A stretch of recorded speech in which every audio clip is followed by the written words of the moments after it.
Good evening, friends. And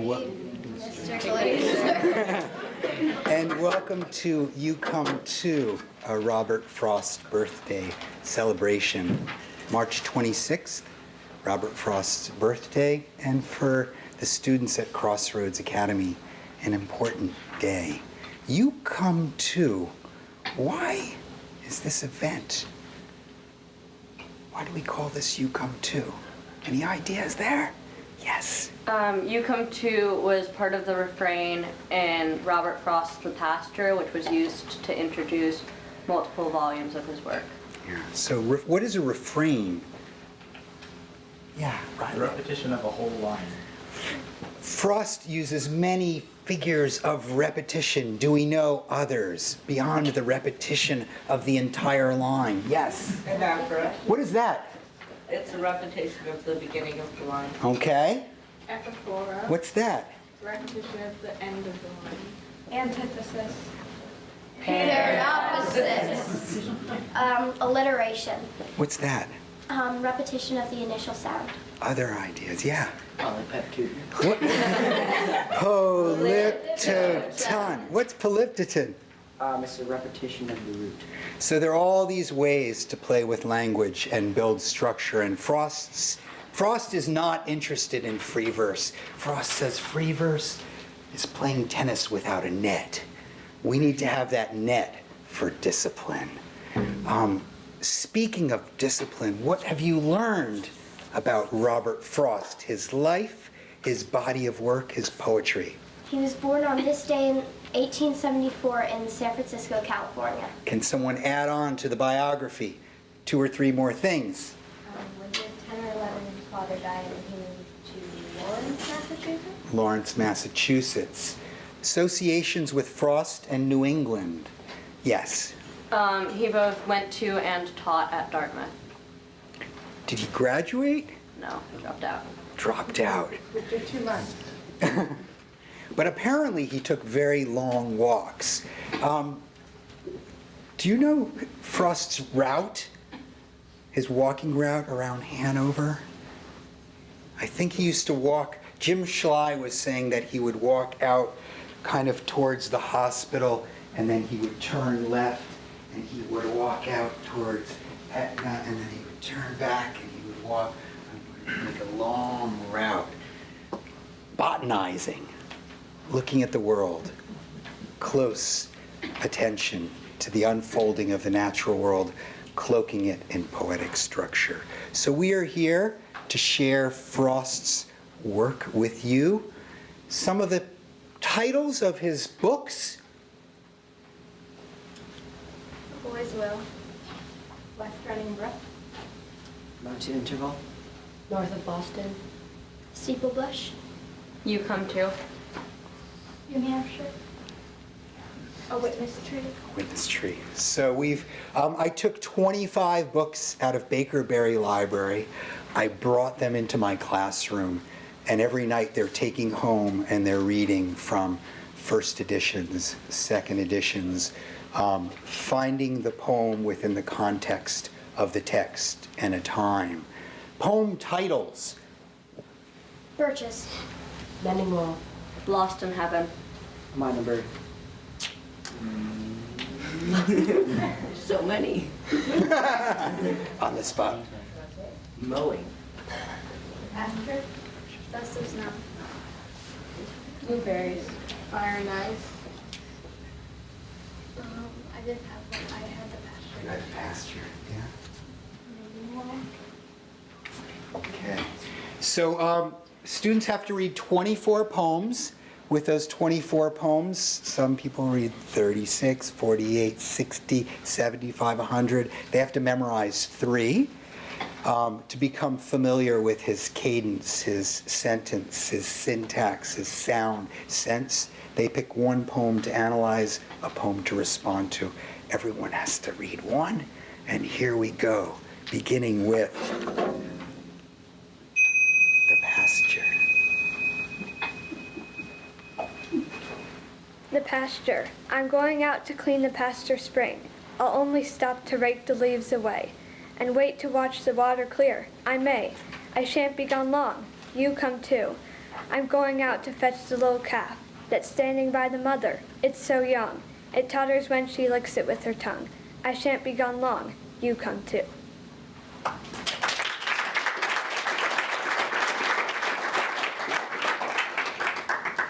I'm doing Reluctance by Robert Frost, obviously, from A Boy's Will in 1913. Over through the fields and the woods and over the walls I've wandered. I've climbed the hills of view and looked at the world and descended. I've gone by the highway home, and lo, it is ended. The leaves are all dead on the ground, save those that the oak is keeping, to ravel them one by one and let them go scraping and creeping out over the crusted snow when others are sleeping. The dead leaves lie huddled on the ground, no longer blown hither and thither. The last lone aster is gone. The flowers of the witch hazel wither. The heart still aching to seek, but the feet question, whither? Ah, went to the heart of man. Was it ever less than a treason, than to go with the drift of things, to yield with a grace to reason, and to bow and accept the end of a love or a season?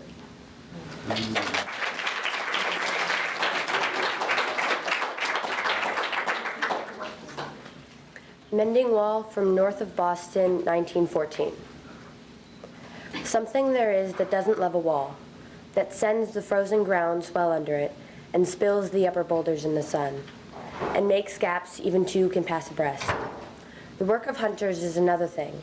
I've come after them and made repair, where they have not left one stone on a stone, but they would have the rabbit out of hiding. To please the yelping dogs, the gaps I mean. No one has seen them made or heard them made, but at spring mending time we find them there. I let my neighbor know beyond the hill, and on a day we meet to walk the line, and set the wall between us once again. We keep the wall between us as we go, to each the boulders that have fallen to each.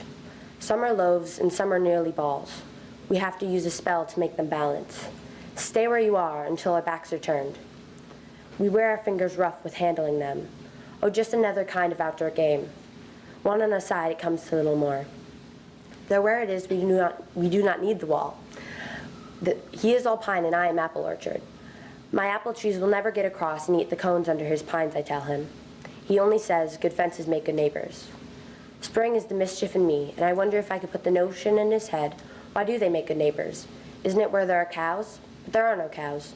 Before I built a wall, I'd asked to know what I was walling in or walling out, and whom I was like to give offense. Something there is that doesn't love a wall, that wants it down. I could say elves to him, but it's not elves exactly, and I'd rather he said it for himself. I see him there, bring a stone grasped firmly by the top in each hand, like an old stone savage armed. He walks in darkness, as it seems to me, not of woods only, in the shade of trees. He will not go behind his father's saying, and he likes having thought of it so well. He says again, good fences make good neighbors.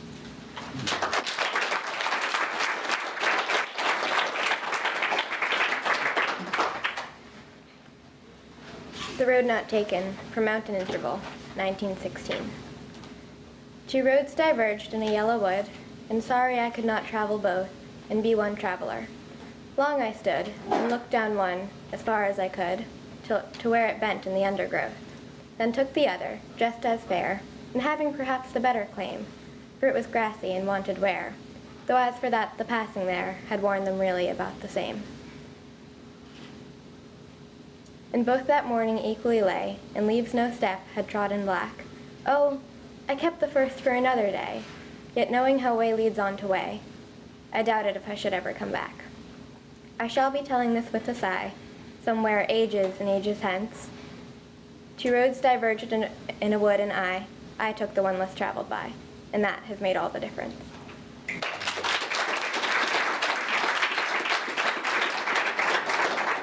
A Dust of Snow from New Hampshire, 1923. The way a crow shook down on me, the dust of snow from the hemlock tree, has given my heart a change of mood and saved some part of a day I had rued.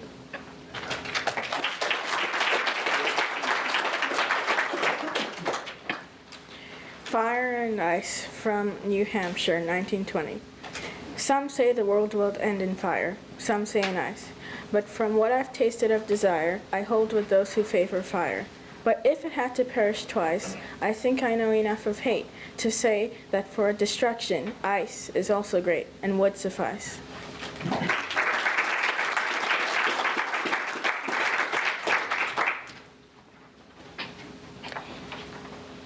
In a Disused Graveyard, by Robert Frost, obviously. The living come with grassy tread to read the gravestones on the hill. The graveyard draws the living still, but never any more the dead. The verses in it say, to those who living come today, to read the stones and go away. Tomorrow dead will come to stay. Ooh. So sure of death the marbles rhyme, yet can't help marking all the time how no one dead will seem to come. What is it men are shrinking from? It would be easy to be clever and tell the stones men hate to die and have stopped dying now forever. I think they would believe the lie.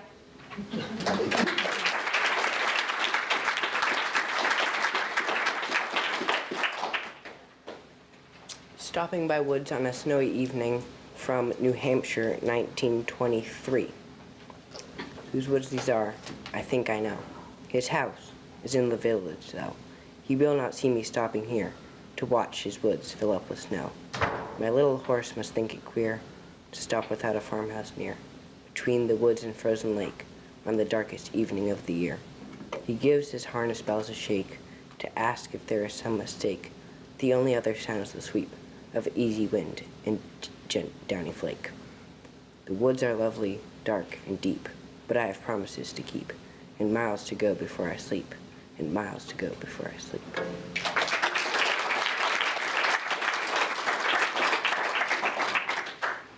I'm doing Acquainted with the Night, which appeared in West Running Brook from 1928.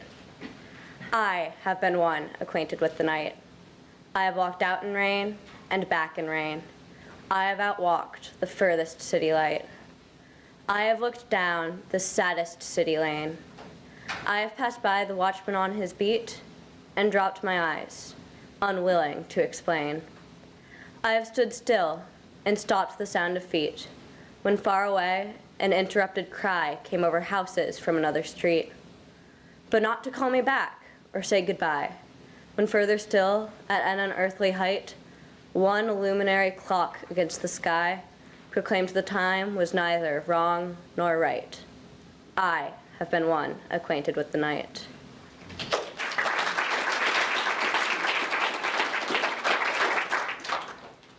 A Minor Bird from West Running Brook, 1928.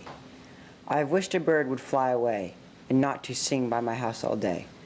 Have clapped my hands at him from the door, when it seems as if I could bear no more. The fault must have partly been in me. The bird was not to blame for his key. And of course there must be something wrong in wanting to silence any song.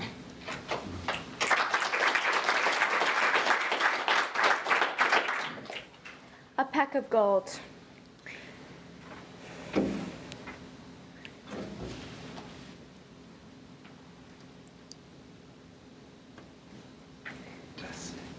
Dust is always blowing about the town, except when sea fog laid it down.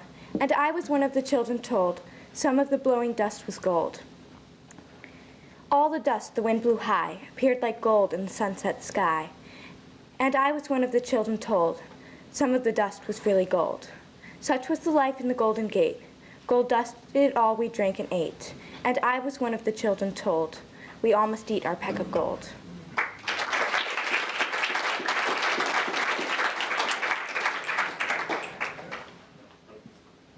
The Rose Family from West Running Brook, 1928.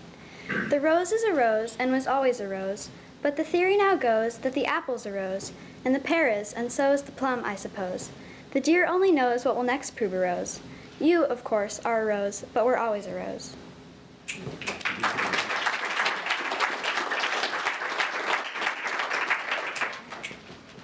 I will be reciting The Gift Outright from A Witness Tree, which was first published in 1942. The land was ours before we were the land's. She was our land more than 100 years before we were her people. She was ours in Massachusetts, in Virginia, but we were England's, still colonials, possessing what we still were unpossessed by, possessed by what we now no more possessed. Something we were withholding made us weak, until we realized that it was ourselves. We were withholding from our land of living, and forthwith found salvation in surrender.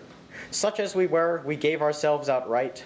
The deed of gift was many deeds of war, to the land, vaguely realizing westward, but still unstoried, artless, unenhanced. Such as she was, such as she would become.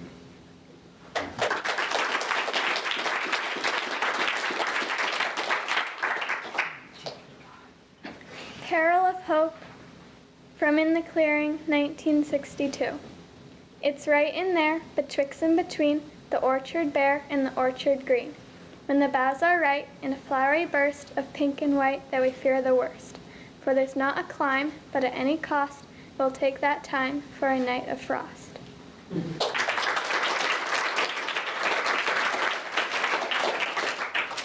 So we're going to have a few rounds. That's round one. Some of the students are going to share a second poem. And I just want to say memorization and recitation is alive and well at Crossroads Academy. And when you memorize a Robert Frost poem, you get to sign the back of the portrait. And so I need a bigger portrait. The stakes every year are going up, up, up, up, up. But the unit takes its name from this collection, You Come To. And at the end, they turn in their portfolios. And in 2015, Claire Adner memorized 12 poems. 2016, Marian Zenz, our guest, 13 poems. She set a bar for Maxine. Maxine, 17 poems last year. And then, what are you at, Brynne? 24. 24. So Brynne's going to have to come back up. Birches is a very significant poem. How many lines? 59. 59. This year, 4 students have memorized Birches so far, and they'll get their names added on to the Birch baton momentarily. Benton, where are you? Benton took on Directive last year and made a goblet.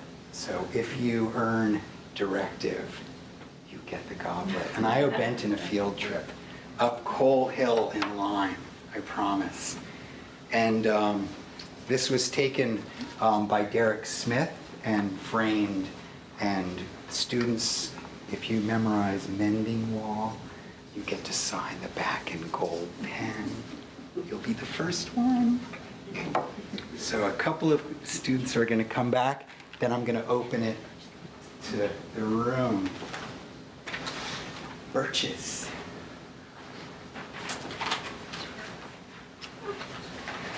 Can I just say something? This poem has a special meaning to me. The first time I saw it was when I was in 3rd grade, and I always wanted to memorize Birches. And this is my moment, and I'm really trying not to freak out right now.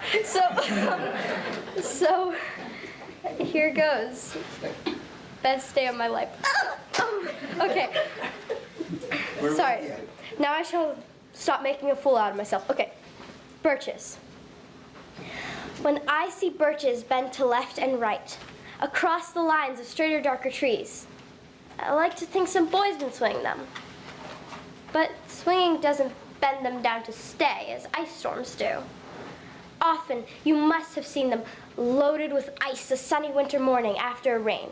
They click upon themselves as the breeze rises and turn many-colored as the stir cracks and crazes their enamel. Soon the sun's warmth makes them shed crystal shells, shattering and avalanching on the snow crust. such heaps of broken glass to sweep away. You'd think the inner dome of heaven had fallen.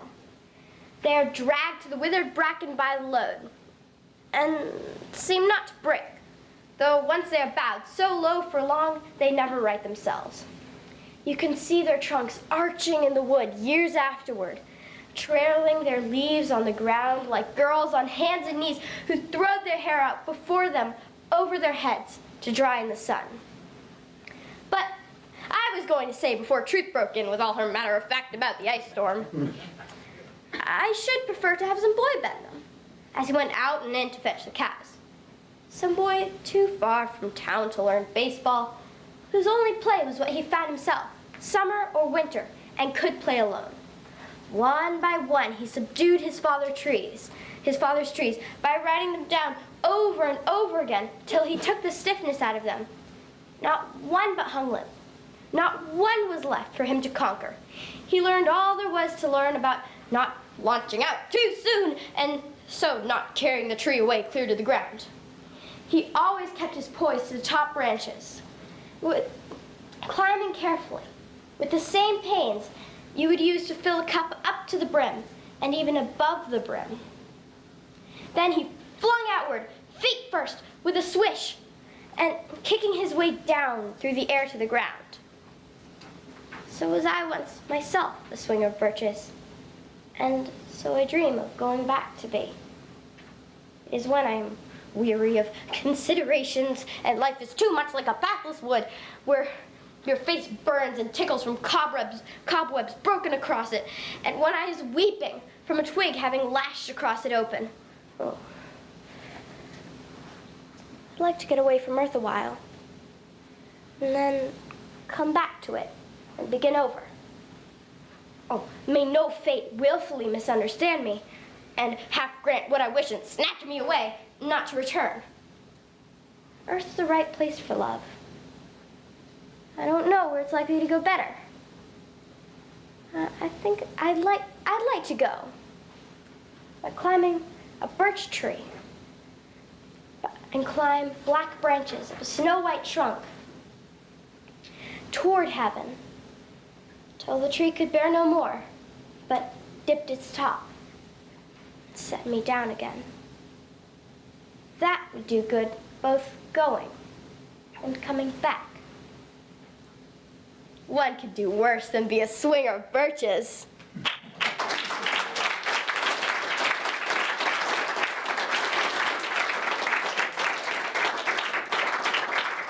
I'm doing Fireflies in the Garden.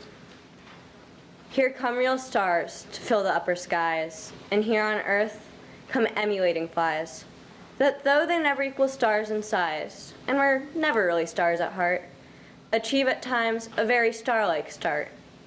Only, of course, they can't sustain the part.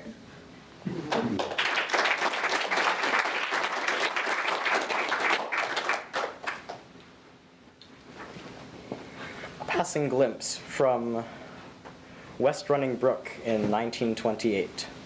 I often see flowers from a passing car that are gone before I can tell what they are.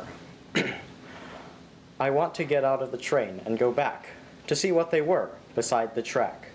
I name all the flowers that I'm sure they are not fireweed, no, sorry, that I am sure they weren't, not fireweed loving where woods have burnt, not bluebells gracing a tunnel mouth, not lupins living on sand and drought. Was something brushed across my mind that no one on earth will ever find? Heaven gives its glimpses only to those not in position to look too close.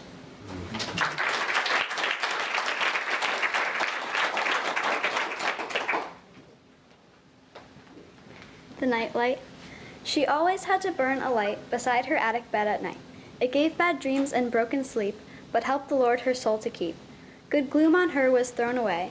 It is on me by night or day, who have, as I suppose, ahead, the darkest of it still to dread.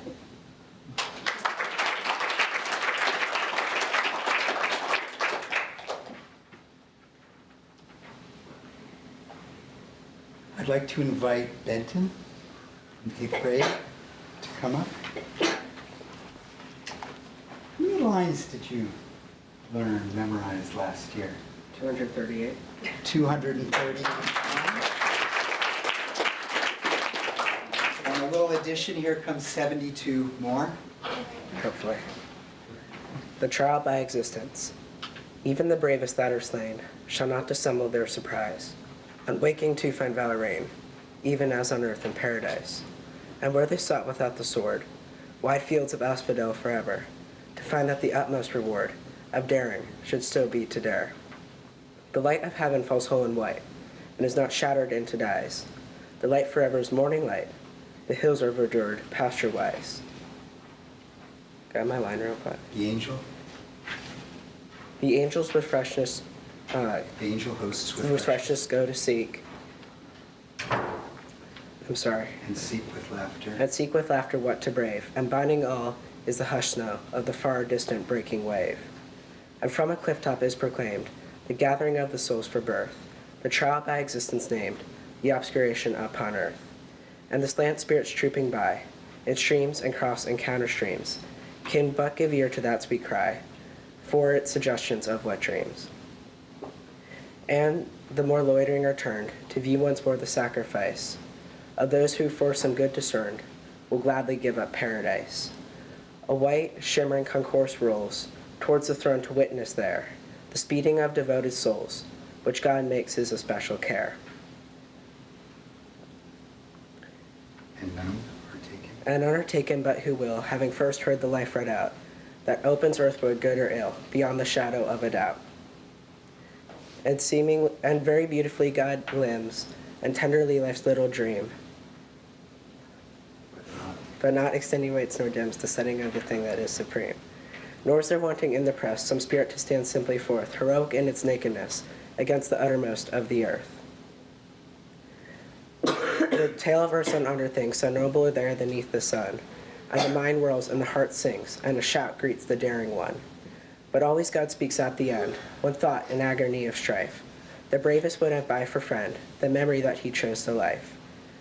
But the pure fate to which you go admits no memory of choice. Or the woe were not earthly woe to which you've given the assenting voice. And so the choice must be again, but the last choice is still the same.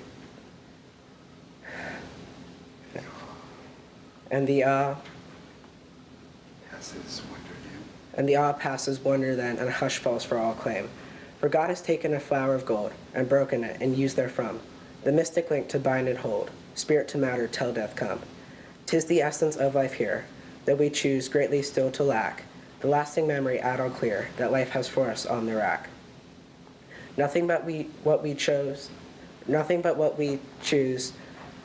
thus are we wholly stripped of pride, in the pain that has but one close, bearing it crushed and mystified.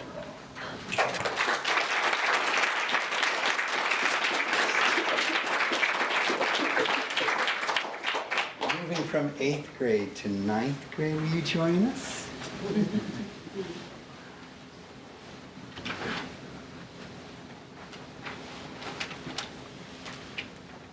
I will be saying The Sound of the Trees by Robert Frost, which I think you already knew.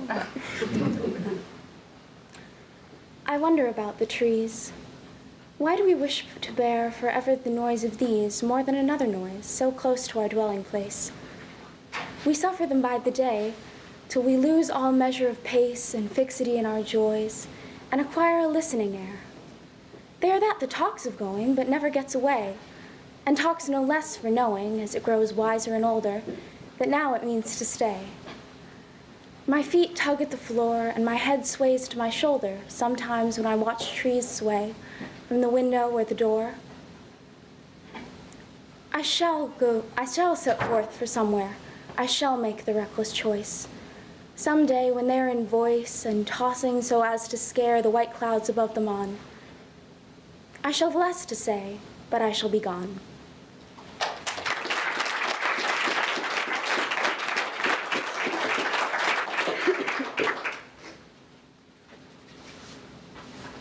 Did you come with a poem to read or share with the group? Would you like to join us, Gordon? Do you have a poem to share?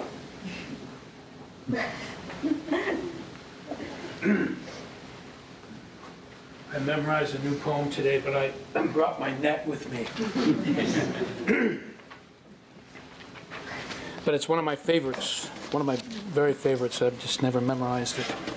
It's called After Apple Picking, and it's from north of Boston, which is, I think is best. I think north of Boston is very best. My long two-pointed ladders sticking through a tree toward heaven still. And there's a barrel that I didn't fill beside it. And there may be 2 or 3 apples I didn't pick upon some bough. But I am done with apple picking now. Essence of winter sleep is on the night. The scent of apples I'm drowsing off. I cannot rub the strangeness from my sight I got from looking through a piece of glass I skimmed this morning from the drinking trough and held against the world of hoary grass.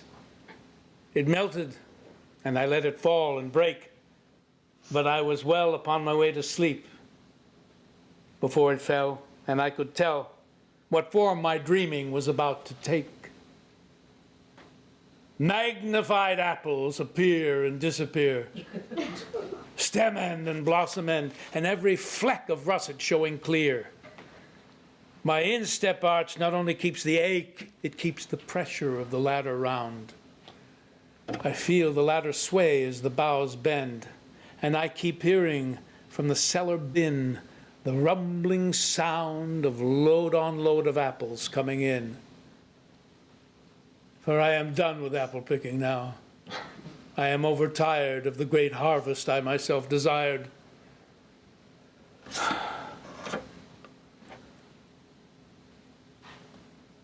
There were 10,000 fruit to touch, cherish in hand, and cherish in hand, lift down, and not let fall.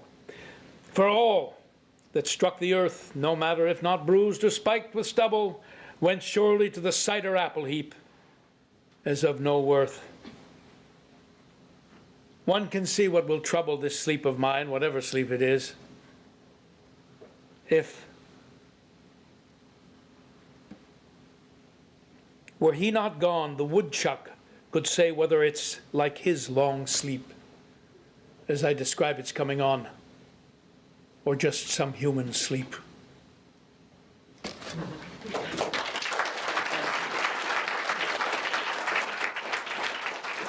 And not to hog the stage, but I found this little poem that nobody seems to know. All the some of the scholars that I know don't know it. It's toward the end of In the Clearing, and it goes so beautifully with this poem that I just have to read it. Very short. It's called In a Glass of Cider.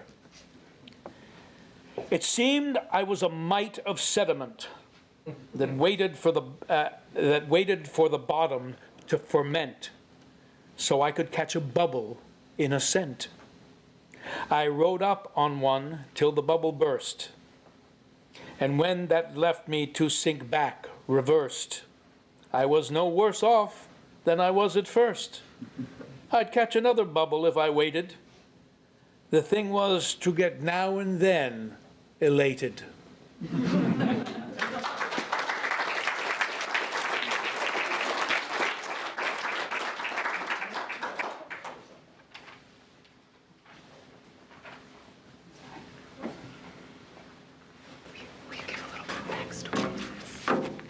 Sure.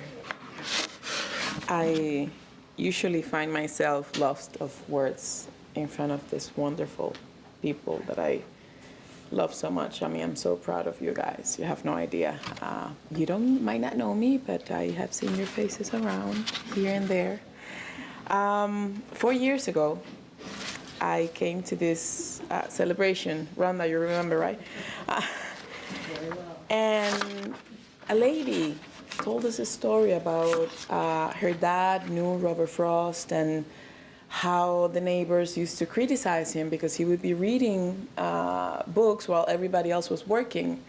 And they were worried that they would have to feed him during the winter time because, he's not working, he's not going to make any money.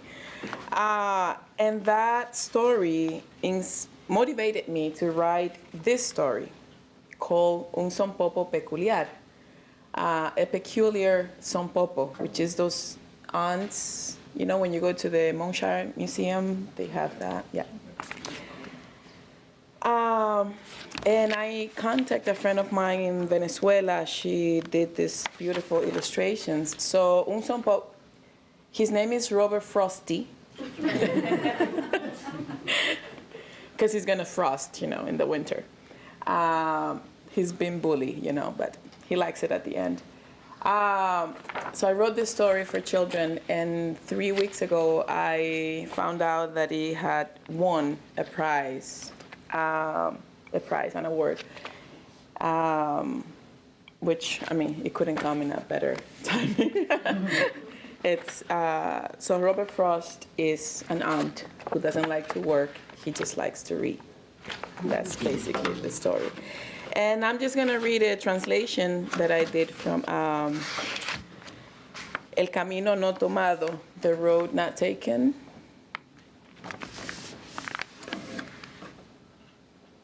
En un bosque amarillo, dos caminos se dividían. Pena de no poder caminar por ambos y ser un solo viajero. Por un largo rato me detuve a mirar hasta donde la vista me lo permitió y hasta donde el camino se dobló ante la tierra. Entonces tomé el otro, tan virtuoso como el primero, y tal vez fue la mejor decisión, porque la hierba había crecido y ameritaba pisadas, aunque quienes por ahí habían pasado la habían aplastado casi de la misma forma. De todos modos, ninguna de las hojas caídas había visto pasos andar esa mañana. Oh, dejé el otro para otro día. Sabiendo cómo el destino rige los caminos, dudé que algún día deba volver. Debería estar diciendo esto con un suspiro. De aquí hasta el final, en un bosque, dos caminos, y yo tomé el menos transitado, y eso hizo toda la diferencia.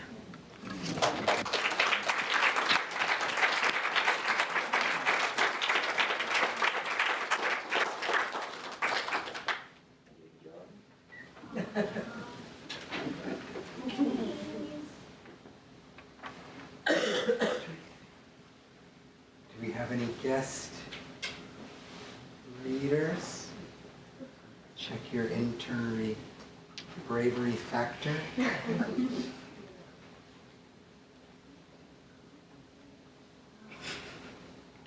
a translation of the Rose family.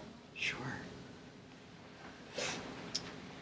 So, one of my mothers is from Belgium. Sorry, Mommy.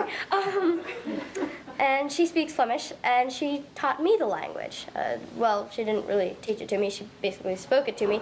But at any rate, here's the translation into that language, Flemish, of the Rose family. De roos is een roos en was altijd een roos. Maar de theorie nu zegt dat de appel is een roos. En de peer is, en dus ook de pluim, denk ik. God weet alleen wat de volgende keer een roos zult zijn. Jij, u, zeker, bent een roos, maar was altijd een roos.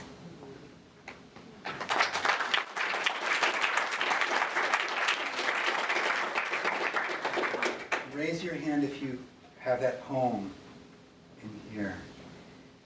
Let's have a simultaneous translation. 1, 2, 3. Yeah, recite. Go. 1, 2, 3. The rose is a rose that was always a rose, but the theory now goes that the apple's a rose, and the pear is, and so is the plum, I suppose. The deer only knows what will next prove a rose. You, of course, are a rose, but we're always a rose.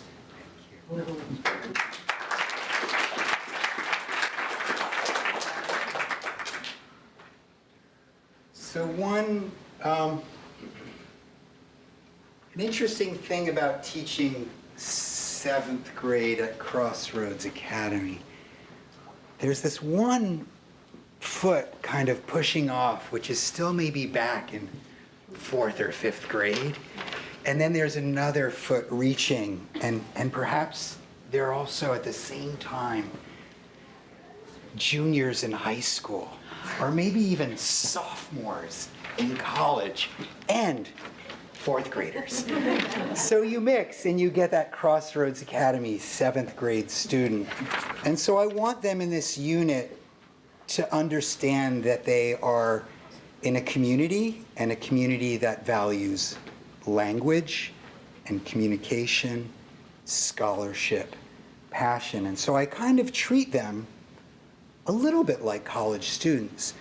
I take out those Baker Berry books and I put them on the tables, and they work as independent scholars, reading poetry, writing poetry, reading scholarship, writing scholarship, memorization, analysis, and then this idea of the creative response. And the creative response is, where does your passion connect and link up with Frost's passion?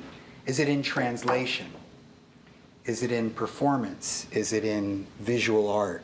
I don't know, but you look inside and you come too. So this is a student's response to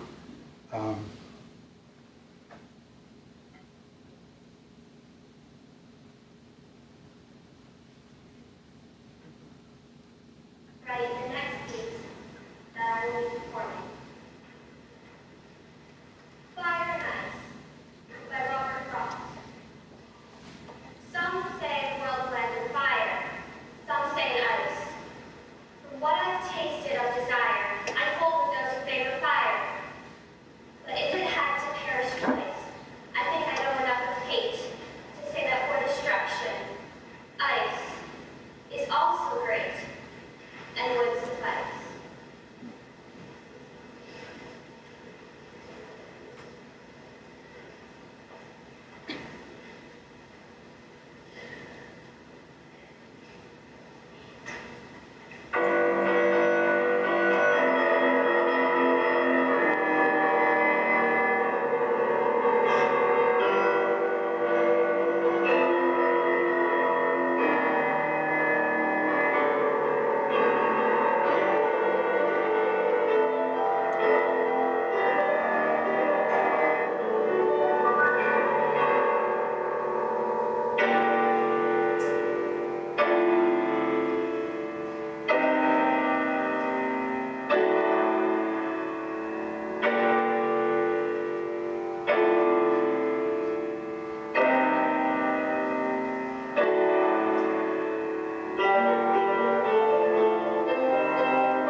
to see that.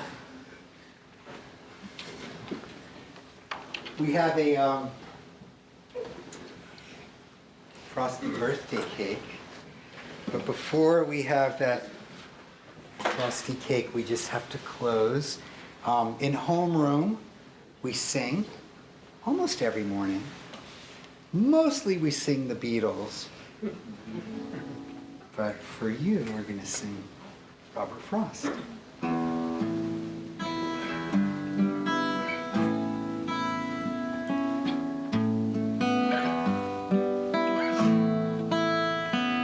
Nature's first moon is gold.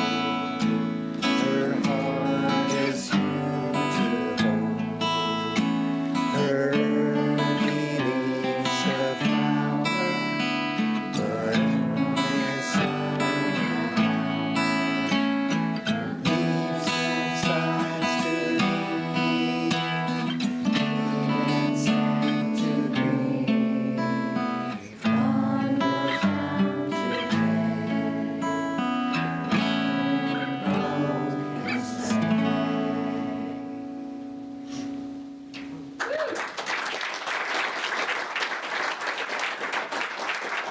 Nothing gold can stay. That includes this unit, that includes this night.